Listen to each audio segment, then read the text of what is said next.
మనిషన్నాక కాస్త కళాపోషణ ఉండాలిరా. ఈ మాట నేను సినిమాలలో విన్నా, బయటెక్కడ విన్నా అది నేను కామెడీగా, సెటైర్ లాగే విన్నాను. కానీ అలా కాదు. దాంట్లో ఉన్న డెప్త్ నాకు పెద్దయిన తర్వాతే అర్థమైంది. వారమంతా ఏదో ఒక జాబ్ అని, కాలేజ్ అని బిజీగా ఉంటే, వారంలో ఒక్కరోజైనా కొంచెం ఫ్యామిలీ టైమ్ అండ్ మనకంటూ చిన్న హాబీ ఉంటే లైఫ్ కాస్త ఈజీగా వెళ్తుందేమో. ఈజీగా వెళ్ళకపోయినా కొంచెం పీస్ ఆఫ్ మైండ్ దొరుకుతుందనే నాకు అనిపించింది. సో అలా ఈ వీక్ నేను వంట చేద్దామని డిసైడ్ అయ్యా. సో ఇవాళ నేను చేసింది bagara rice and chicken. So ఈ రెసిపీ కోసం నేను యూట్యూబ్ అంతా జల్లెడ పట్టేసి చాలా సింప్లెస్ట్ రెసిపీ వెతుక్కున్నాను. సో దానికోసమే ఈ ప్రిపరేషన్ అనమాట. ఉల్లిపాయలు, పచ్చిమిర్చి ఇవన్నీ. ఈ కొత్తిమీర కాదు, ఈ పుదీనా తీస్తున్నప్పుడు నాకేమనిపించిందంటే, నా వయసు వాళ్ళంతా పాత సినిమాలలో వెంకటేష్ గారి సినిమాలో చూయించినట్టు రోజ్ ఫ్లవర్స్ పట్టుకొని లవ్స్ మీ నాట్ అంటూ గిల్లుతూ ఉంటే, నేను మాత్రం పుదీనా పట్టుకొని రేపు జాబ్కి వెళ్ళాలా వెళ్ళకూడదా, లీవ్ పెట్టనా అని ఆలోచిస్తూ వంట చేస్తున్నట్టు అనిపించింది. బట్ ఇట్స్ ఓకే, సింగిల్ లైఫే బెటర్ కదా. ఎనీవే, సో అలా వంట ప్రారంభించేశాను. ఇవన్నీ ఇంగ్రీడియంట్స్ ఫస్ట్ రెడీగా పెట్టుకున్నా, లేదంటే తర్వాత హడావిడి అయిపోతుంది నాకని. ఈ పుదీనా గిల్లుతూనే కొంచెం జోన్ అవుట్ కూడా అయిపోయాను అనమాట. ఏవేవో ఆలోచనలు వచ్చి, పెద్ద ఆలోచనలు ఏవి కాదు.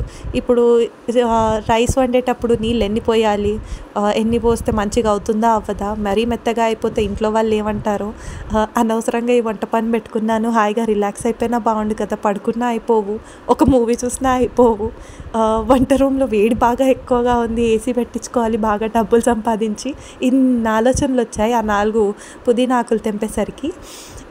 అలానే అనుకుంటూ కొంచెం ఈ జోన్లోకి వచ్చేసి స్టవ్ పైన ప్యాన్ పెట్టి, మా అమ్మ మసాలా డబ్బా ఓపెన్ చేసి ఇంకా అన్నీ వేయటం స్టార్ట్ చేశా. దీంట్లో పెద్ద లెక్కేం లేదు, నాకు ఎన్ని వేస్తే కరెక్ట్ అనిపిస్తుందో అన్ని వేసుకుంటూ పోయా అనమాట. అన్ని 2 3 అలా ఒక కౌంట్లో. సో ఆ డబ్బాలో నాకు కనిపించినవన్నీ వేసేసాను. సాజీరా, దాల్చిన చెక్క, ఇలాయచీ, లవంగాలు, మిరియాలు కూడా వేసాను 2, ఏదో నామకే వాస్తే. ఇంకేదో బ్లాక్ కలర్ ఆకు కనిపించింది, స్టార్ లాంటి పువ్వు, అది విరిగిపోయి ఉండే, అవి కూడా వేసా. బిర్యానీ ఆకు కూడా వేసా. ఇంకో దాని పేరేదో ఉంది, నాకు తెలీదు. సో ఆ డబ్బాలో కనిపించింది, సో అది కూడా వేసి పాడేసాను అనమాట. సో మసాలాలో ఉన్నవన్నీ తీసుకెళ్ళి ఆయిల్లో వేసేయటమే. అవి కొంచెం ఫ్రై అయ్యి మంచి స్మెల్ వస్తుంది అన్న టైంలో దాంట్లో ఇంకా వేరే ఇంగ్రీడియంట్స్ అన్నీ యాడ్ చేస్తామన్నమాట. అవేంటో నాకు పేర్లు తెలీదు, అందుకనే నేను మీకు ఇలా చూపిస్తూ వేస్తున్నా. అదే స్టార్ పువ్వు అనమాట, అది ఇరిగిపోయింది. ఆ డబ్బాలో ఉంటే స్మెల్ చూసి గుర్తుపట్టి వేసేసాను. సో అలా ఈ మసాలాలన్నీ వేసి ఫ్రై చేసి మంచి స్మెల్ వస్తున్నప్పుడు ఆనియన్స్ వేసేయటమే. నాకు ఆనియన్స్ కట్ చేస్తున్న సౌండ్ చాలా సాటిస్ఫైయింగ్ అనిపిస్తుంది.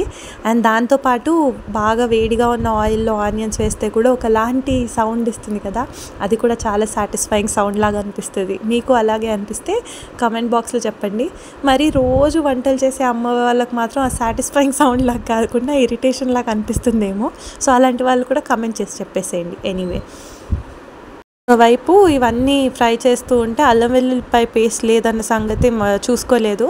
ఇంకా మా అమ్మని అడిగితే వెంటనే వచ్చి ఫ్రెష్గా అది గ్రైండ్ చేసి ఇస్తుందన్నమాట. ఈలోపు నేను కొంచెం మంట సిమ్లో పెట్టి దీంట్లో పచ్చిమిర్చి కూడా వేసి ఫ్రై చేస్తున్నా. నేను వీడియో తీయటం, ఇది లాంగ్ వీడియో, కుకింగ్ వీడియో తీయటం ఫస్ట్ టైం కదా. సో అందుకని అన్ని చూపించేస్తున్నా. కానీ నాకు ఈ స్క్రీన్లో చూస్తుంటే మాత్రం ఈ కలర్స్ చాలా బాగా కనిపిస్తున్నాయి. అండ్ ట్రస్ట్ మీ, టేస్ట్ కూడా అదిరిపోయింది, చాలా బాగా అయింది సింపుల్గానే. సో ఇవన్నీ ఫ్రై అయిపోయిన తర్వాత వేస్తాము ఇందులో అల్లం వెల్లుల్లి పేస్ట్. నాకు వంటల్లో అల్లం వెల్లుల్లి పేస్ట్ వేయాలంటే భయం, ఎందుకంటే అది మొత్తం గిన్నెంతా అతుక్కుపోతుంది కదా. సో ఏం వేసినా ఇంకా మాడిపోతుందేమో, మాడిపోయిన స్మెల్ వస్తుందేమో అని. కొత్తలో అయితే చిన్నప్పుడు ఏదైనా ఎగ్ ఫ్రైడ్ రైస్ అలాంటివి చేసుకుంటే అల్లం వెల్లుల్లిపాయ పేస్ట్ వేసి అది అతుక్కోగానే ఇంకొంచెం ఆయిల్ వేస్తుండే అనమాట, తెలియక. కానీ తర్వాత ఇంకా మెల్లిమెల్లిగా సరే దాని నేచరే అంత అనుకొని వదిలేసాను. ఇంకా అప్పటి నుంచి అది అంటుకుపోయినా ఇంకా దానికి వేరే నాకు మార్గం ఏం దొరకలేదు ఇప్పటికైతే. సో ఎనీవే, దాంట్లో మిగతా గ్రీన్స్ కూడా, పుదీనా, కొత్తిమీర కూడా వేసి, ఈ రైస్ బయట నుంచి తెచ్చాడు మా నాన్న కిరాణా షాప్లోంచి. ఇండియన్ గేట్ అలాంటి ప్యాకెట్వి కాదు, కుల్లా బియ్యమే. సో అవి ఎంత 2.5 cups నానబెట్టాను. ఒక హాఫ్ అన్ అవర్ అంతే, ఎక్కువ టైం లేకుండే. కానీ ఇంకా ఎక్కువసేపు నానబెడితే సో ఇంకా రైస్ బాగా అవుతుందట.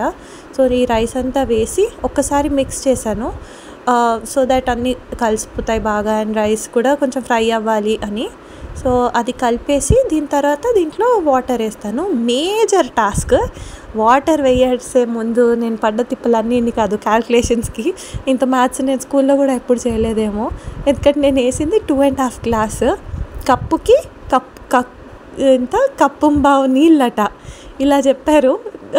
సో నాకు చెప్పడానికి నోరు తిరగట్లేదు. సో అవి వేయటానికి నేను ఇంకా లెక్క పెట్టి వాటర్ కరెక్ట్గా వేసి మళ్ళీ అవి సరిపోతాయో లేదో అన్నట్టు మళ్ళీ ఇంకా కొన్ని అలా తీసేసాను ఏదో నా తృప్తి కోసం.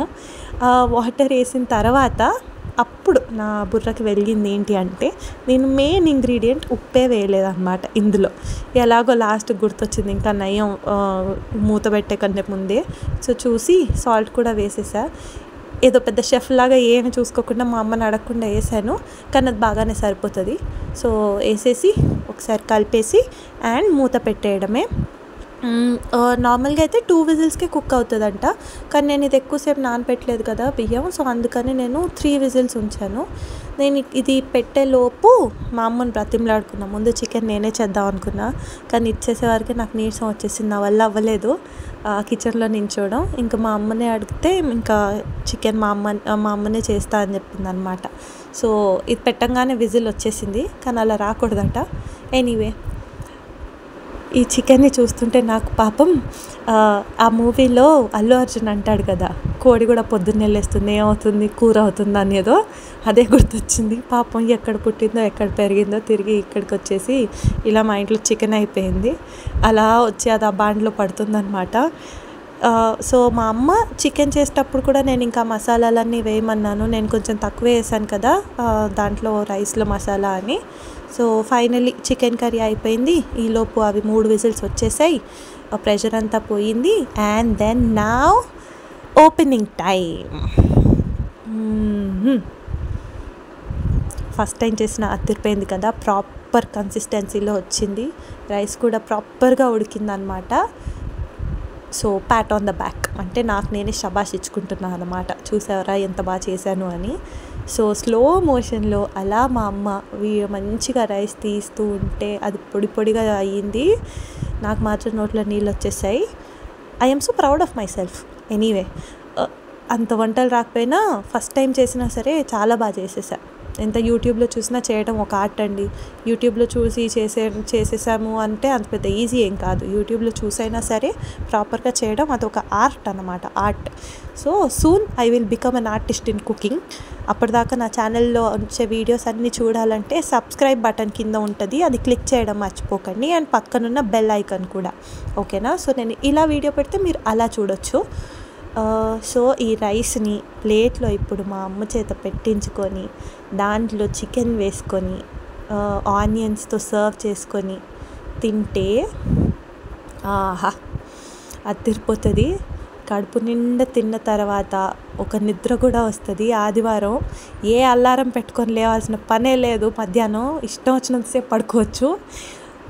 So ready. నేను దీన్ని తీసుకొని వెళ్ళి కాస్త ఇంట్లో మా వాళ్ళ ముందు షో ఆఫ్ చేసి అలా ప్లేట్లో చికెన్ ఆనియన్ కలిపి నోట్లో పెడితే మామా బ్లాస్ట్ అంటే టేస్ట్ బర్డ్స్ బ్లాస్ట్ అనమాట. సో అలా టేస్టీ యమ్మీగా నేను చేసిన బగారా రైస్, మా అమ్మ చేసిన చికెన్ కర్రీతో ఒక పట్టు పట్టేసామంతే. ఇంకా అంతే మరి, మేము తినేస్తాము. బాయ్.